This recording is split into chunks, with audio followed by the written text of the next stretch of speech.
Bueno, amén familia. Muy buenos días nuevamente. Pues vamos a darle gracias al Señor también con su palabra. Y quiero invitarles que nos vayamos al primer libro de Crónicas, capítulo 26, desde el versículo 1 hasta el 19. Dice la palabra de Dios.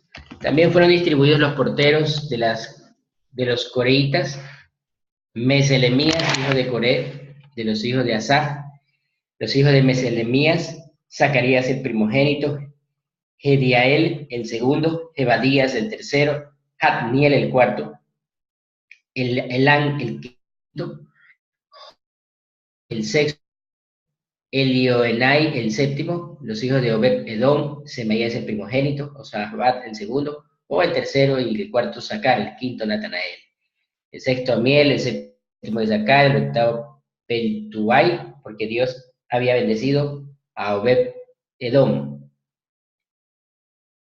También desde Bahía, su hijo, nacieron hijos que fueron señores sobre la casa de sus padres, porque eran varones valerosos y esforzados. Los hijos de Semaías, Odni, Rafael, Obed, Elzabab y sus hermanos, hombres esforzados, asimismo Eliú y Samaquías. Todos estos de los hijos de Obed-Edom, ellos con sus hijos y sus hermanos, hombres robustos y fuertes para el servicio, 62 de Obed-Edom. Y los hijos de Meselemías y sus hermanos, 18 hombres valientes. De Osa, de los hijos de Merari, Sinri, el jefe, que no era el primogénito, más su padre lo puso por jefe. El segundo, Hilcías, el tercero, Tebalías, el cuarto, Zacarías.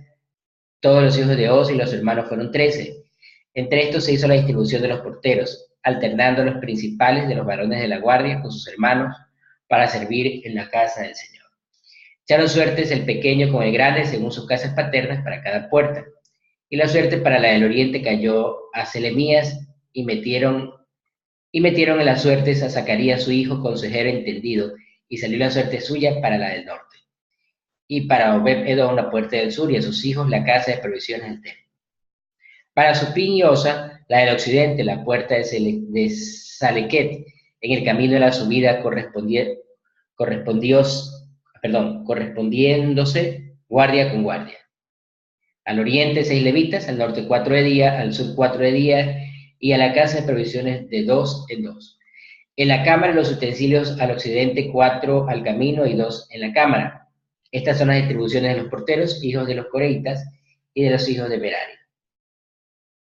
Bueno, muy bien. Si nosotros leemos todo esto, vemos que hay 4.000 porteros que habían sido distribuidos en el templo. Aquí había muchos trabajos, había muchos otros trabajos que dentro de la distribución, dentro de la utilidad del templo, nos llama la atención ver cómo pone mucho énfasis en esto, en esta parte, en lo que es la portería. Y puede parecer insignificante, y uno dice, bueno, pero ¿por qué la Biblia menciona esto? No le veo como mucho sentido.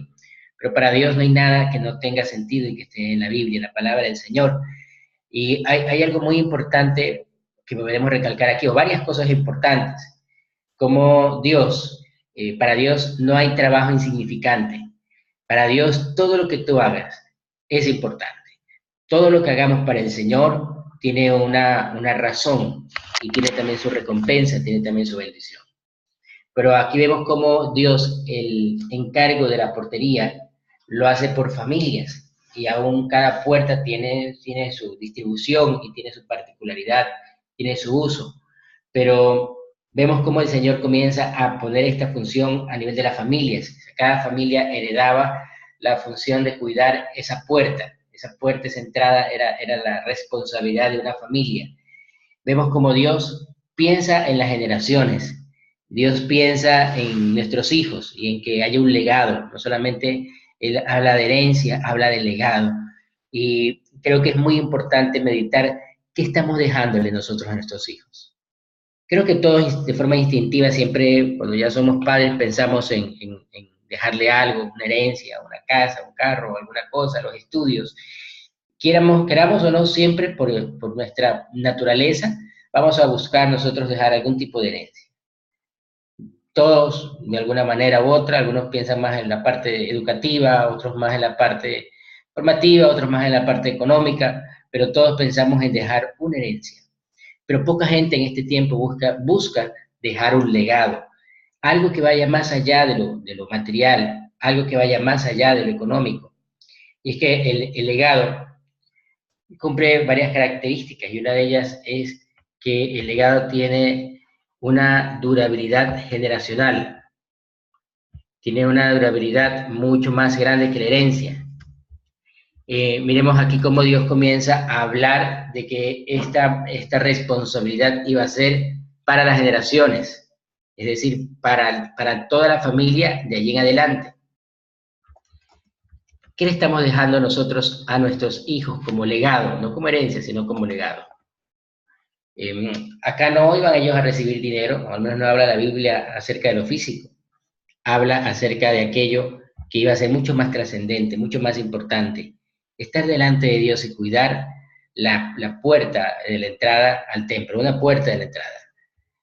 Así que yo quisiera invitarte a que reflexionemos un momentito antes de seguir y pienses por un momentito. Vamos a darnos un minuto. Piensa cuál es tu legado, qué le estás dejando a tus generaciones.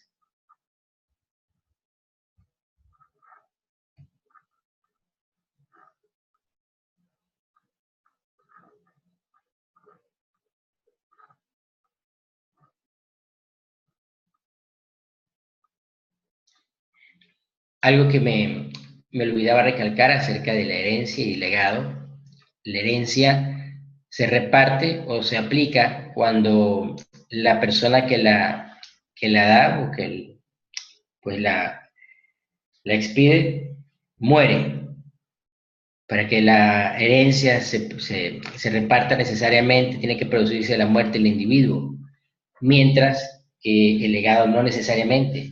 La persona puede estar viva y la persona que recibe el legado, perdón, la que la da, puede seguir viva y la persona que la recibe puede disfrutarla mientras el otro está vivo. Nuestros hijos están disfrutando del legado que les estamos dando. Ayer me sucedió algo que me quedé pensando en esto y lo comparto. Normalmente cuando me toca devocionar un día antes, yo por la noche leo un ratito lo que va a tocar para meditar, o digo yo para soñar con lo que estudiar un poquito el tema y tal vez meditar un poquito más mientras estoy dormido. Así que en la noche antes de dormir me puse a leer y mi hija Valentina me quedó mirando y me dijo, papá, ¿por qué lees la Biblia antes de dormir?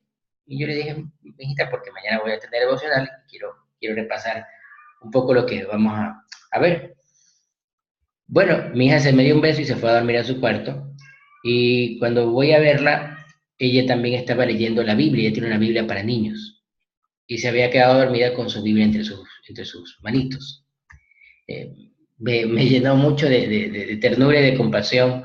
Me puse a reflexionar acerca de cuán importante es que ellos nos vean buscar más al Señor. Fue algo que me desafía a tener mucha más responsabilidad y más cuidado de que ellos me vean orar y buscar al Señor.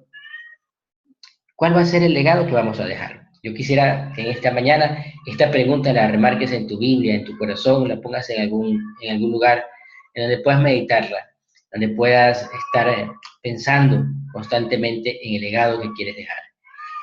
Dice el versículo 6, también de Semaías su hijo nacieron hijos que fueron señores sobre la casa de sus padres, porque eran varones valerosos y esforzados. Una característica importante para nuestros hijos, que nuestros hijos puedan decirse lo mismo, son varones o mujeres valerosas o valerosos y esforzados. Miren cómo el Señor aún describe estas características en varios de los jóvenes, de los muchachos que estaban asumiendo ahora la responsabilidad. Dice el versículo 7, los hijos de Semaías, Oni, Rafael, Obed, Elzabat y sus hermanos, hombres esforzados, asimismo Eliú y Samaquías. Dice un poco más allá adelante, en el versículo 8, todos estos los hijos de Obed-Edom, ellos con sus hijos y sus hermanos, hombres robustos y fuertes para el servicio. 62 de Obed-Edom. Y los hijos de Meselemías y sus hermanos, 18 hombres valientes. Y comienza a recalcar esas características que todos quisiéramos tener en nuestros hijos. ¿qué te gustaría que dijeras de tus hijos? Yo creo que todos queremos que de nuestros hijos se diga lo mejor. Todos queremos, obviamente, que nuestros hijos les vaya bien en la vida. Pero, sin embargo, tenemos que ponernos a pensar cómo ven los demás a nuestros hijos, cómo ven las demás personas a aquellos que pues, el Señor nos ha dado, como la responsabilidad o como a aquellos seres sobre los cuales vamos a dejar nuestro legado. Dice Proverbios 1:8, oye, hijo mío, la instrucción de tus padres y no abandones la enseñanza de tu madre. Hace referencia a que nosotros como padres o en este caso pues nuestras damas, nuestras compañeras como madres, debemos de instruir, no solamente debemos de educar, instruir. La instrucción va mucho más allá que la educación, porque la instrucción tiene que ver con la formación del carácter. Y pocas veces hablamos acerca de la formación del carácter hacia nuestros hijos. Hablamos más de la parte académica, pero la parte del carácter, la formación del carácter es otra cosa. Que yo le enseñe a mis hijos a reaccionar bajo presión, que yo le enseñe a mis hijos cómo entender sus emociones, cómo deben de portarse cuando estén enojados, qué deben de decir cuando estén molestos. A veces es necesario enseñar a nuestros hijos a callarse, a mejor evitar meterlas de caminar y meditar un poco más sobre lo que yo voy a decir, etcétera. Creo que en estos tiempos poco se habla de la formación del carácter. Se habla solamente de la parte académica y ese ha sido el gran problema que estamos viviendo. Ya los padres no forman a sus hijos en la parte del carácter, solamente la forma en la parte educativa. Dice Proverbios 10:1, el hijo sabio alegra al padre, pero el hijo necio es tristeza para su madre. Es muy difícil y es casi que impensable que, que un hijo, que un ser humano traiga tristeza a una madre, porque cuando hablamos de un embarazo, cuando hablamos de que una mujer queda embarazada, siempre eso produce gozo, alegría, la mujer sueña con su hijo, piensa en aquel ser que va a nacer, hay esperanza, bueno, hay una serie de sentimientos buenos, una serie de sentimientos positivos, pero la Biblia nos habla que hay momentos donde un hijo necio puede ser tristeza, donde un hijo puede causar tristeza en el corazón de la madre. Y esto es cuando es necio.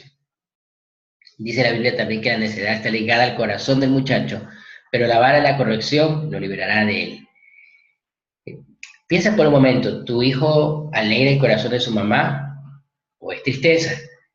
Y si es alegría, qué bueno, pero si es tristeza, piensa por un momento cómo puedes hacer para que él o ella comience a dar alegría al corazón de su mamá y a ti también, porque aún como varones podemos nosotros también decir que a pesar de que no existe, y aquí quiero esto decirlo con mucho cuidado, no existe más amor más grande que el de una madre hacia un niño, hacia un hijo, perdón, pero pues nosotros como padres también disfrutamos, también los amamos, también para nosotros es importante ver a nuestros hijos desarrollándose de una forma integral. Por eso como padres también nos alegra o nos entristece cuando nuestros hijos no tienen un buen comportamiento.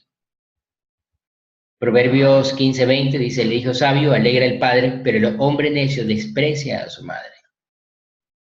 Algo que me gustó mucho acerca de un comentario que le escuché en una prédica a un famoso pastor que está en la presencia de Dios, y es Adrian Rogers, es acerca del cuidado que nosotros tenemos que tener como padres, en el caso de nosotros los varones, para enseñarles a nuestros hijos a respetar a su mamá. Y pues este pastor, cuyo legado también ha sido muy importante para el cristianismo, Adrian Rogers decía que él podía soportarles cualquier cosa a sus hijos menos que trataran mal a la mamá, y que cuando eso hubiera ocurrido en algún momento, él pues los disciplinaba fuertemente. Y esto produjo que ellos tuvieran mucho temor en este punto. Y él les decía, o él contaba en esa prédica que él les decía, tu madre atravesó el valle de sombra y de muerte literalmente para traerte al mundo. No te voy a permitir que tú le faltes al respeto. No te voy a permitir jamás que hagas algo en contra de ella o que le digas algo que la lastime. Y los disciplinaba muy fuertemente. Dice que eso era lo que más se los molestaba y lo que más causaba una disciplina mayor en su casa. Y me quedé pensando y yo digo, es verdad, muchas veces pues nosotros podemos pasar por alto lo que nuestros hijos hagan a su mamá, pero pues creo que cuando un hijo desprecia a su madre está olvidándose que la mujer literalmente pasó por un valle de sombra y de muerte para traerlo a la vida, de que puso su vida en riesgo para poder tenerlo. Por eso pues, me gustó el consejo de que nosotros como hombres, como varones, como padres, cuidemos siempre de que nuestros hijos respeten y no menosprecien a su madre. Así que bueno, un versículo más que habla sobre la paternidad y la maternidad, dice Proverbios 19:26, el que asalta a su padre y echa fuera a su madre es un hijo que trae vergüenza y desgracia. Y la palabra asaltar que está aquí, que escribe este proverbio, Proverbio 19, pues tiene que ver en aquel que roba, aquel que quita a su padre y a su madre. Y cuando nosotros vemos este pasaje un poco más ampliado, un poco más, con más cuidado, la palabra asaltar tiene una aplicación aquí en donde aquel que se lleva algo de sus padres o de su madre, no solamente aquel que se roba físicamente algo, sino aquel también que se roba la paz, aquel que roba la tranquilidad, aquel que llena de tristeza o de vergüenza a su padre, a su madre va a traer desgracia.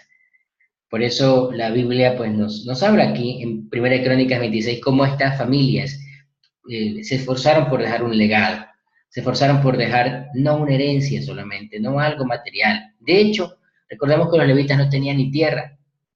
Su herencia, si lo podemos decir entre comillas, porque realmente la palabra sería su legado, porque ellos disfrutaban en vida de lo que sus padres les estaban dejando. Su legado era el cuidado de las puertas del templo, un maravilloso legado.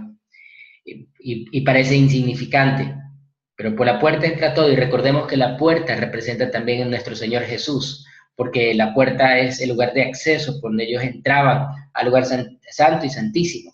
Es decir, las puertas representan a nuestro Señor, aquel legado maravilloso, aquella luz que vino a alumbrar el camino del ser humano, nuestro Señor Jesús. Así que quiero terminar en esta mañana leyendo Proverbios 20:20, dice, al que maldice a su padre o a su madre, se le apagará su lámpara en medio de las tinieblas. Estamos en un tiempo donde hay mucha gente que está maldiciendo a su padre y a su madre. Y no diciéndole tal vez la palabra maldito, sino la actitud o el comportamiento que muchos están teniendo. Hablan mal de sus padres. Y cuando un hijo habla mal de sus padres, dice mal acerca de sus padres, no solamente que lo hace de una forma verbal, no solamente que lo puede hacer de una forma verbal, perdón, sino aquel que lo hace con un comportamiento inadecuado, también está diciendo mal, porque una vez tuve la oportunidad de ver un muchacho que estaba haciendo berrinche en la escuelita de mis hijos, un berrinche terrible, era una reunión de padres, y una de las maestras preguntó, ¿dónde está el papá de este niño? O la mamá de este niño. Y pues en ese momento nos quedamos mirando las caras, no era de mis hijos, pero dije, wow, vamos a ver cuál es el papá. Y en ese momento es como uno comprende que cuando un hijo se porta mal, da vergüenza a uno como padre, como madre. Pero aquí vemos en la Biblia que estos levitas, de sus hijos, Dios habla bien. Dios habla que son valientes, esforzados, que son hombres o mujeres robustas, que son personas que de bien, que aún fueron tomados en cuenta para el cuidado de las puertas del templo. Un papel que no es insignificante. No hay cosa insignificante para el Señor. Todo lo que hagamos para el Señor es importante. Y por eso yo quiero invitarte que esta mañana le digas, Señor, ayúdame a hacer algo. Porque lo importante no es solo lo que voy a hacer, sino que lo haga con amor. Y que cualquier sea la distribución del trabajo que tú tengas actualmente en la iglesia, cualquier cosa que tú estés haciendo, quiero invitarte a que le des gracias a Dios, porque ese trabajo es importante para el Señor. Dios no lo menosprecia, ni menosprecia al que lo hace. Dios, al contrario, bendice a aquel que sirve con alegría y que sirve con amor, pero aún mucho más, aquel que hace de su trabajo actual un legado para la vida de sus hijos. Bueno, antes de orar, quisiera invitarles que abramos nuestros micrófonos y compartamos algo, por favor.